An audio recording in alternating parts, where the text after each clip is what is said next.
happens, sort of the cause and effect, how do you decide what the borders are to put a patent on that process? Where would it start and where would the final point be?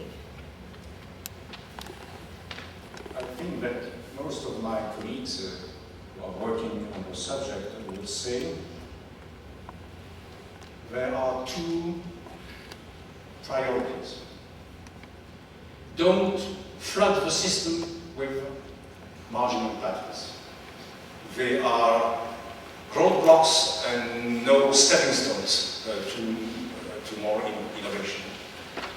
And second, strictly control the breadth of the patents, which has among its consequences never patent something which is, as opposed to something which has to be invented by man. In that sense, the general formulation by the Supreme Court, patent should be granted to everything of use which exists under the sun, is profoundly perverted. Now, I think that these colleagues would also say, try to fight on every front. Try to fight in revoking certain aspects which are especially detrimental of the present system. The decision by a judge in New York last week is a very good example. It is in the system, in the courts, which normally uphold patents and not revoke patents. You have something new coming and something in the good direction. But it's strictly in the system. That will not be sufficient. You have also to introduce mechanisms, instruments that by their logic and by their consequence will completely displace the way the system works. In that sense, the revelation mechanism of masking applied to intellectual property is probably the most powerful. It happens, Congress, and especially the Senate, as well,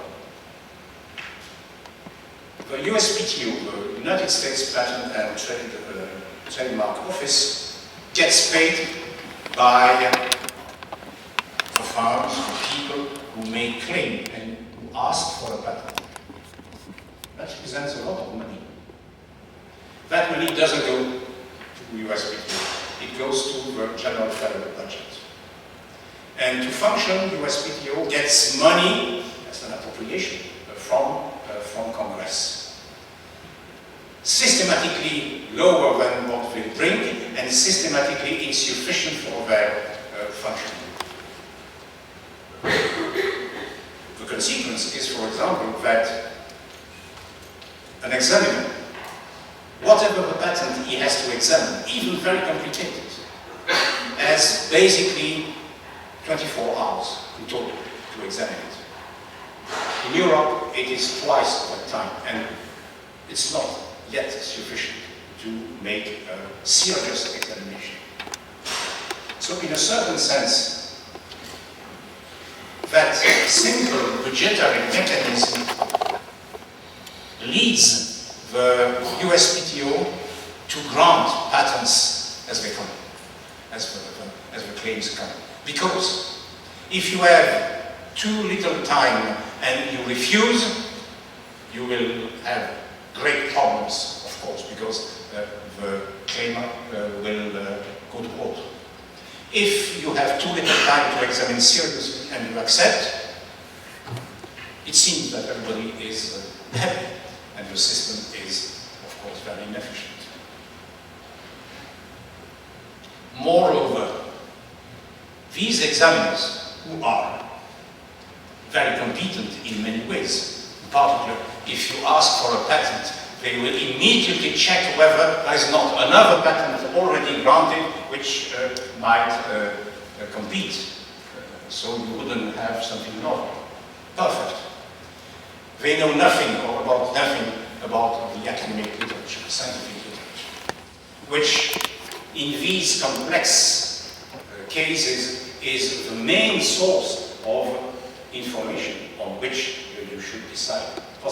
It's been very clear with that. So, go for the people who have the information in their diversity and who have the incentive to reveal the information. This is really completely in agreement with one of the main subjects developed in microeconomics during the last 20 years. That's, for an economist, it's in a certain sense evident. And at the same time, it's fantastically efficient and not expensive. Because these people are voluntary, they give their information. Nobody asks to be paid. Everybody asks to have a complete examination so that bad patents are not granted. So it seems that there is a trend in confronting the system as it is, and that judge in New York very much illustrates that trend. It's fancy. And there is a trend largely of proposition by economists, which, and again, it's not always the case, propose something which is practical, efficient, and grounded on sound principles.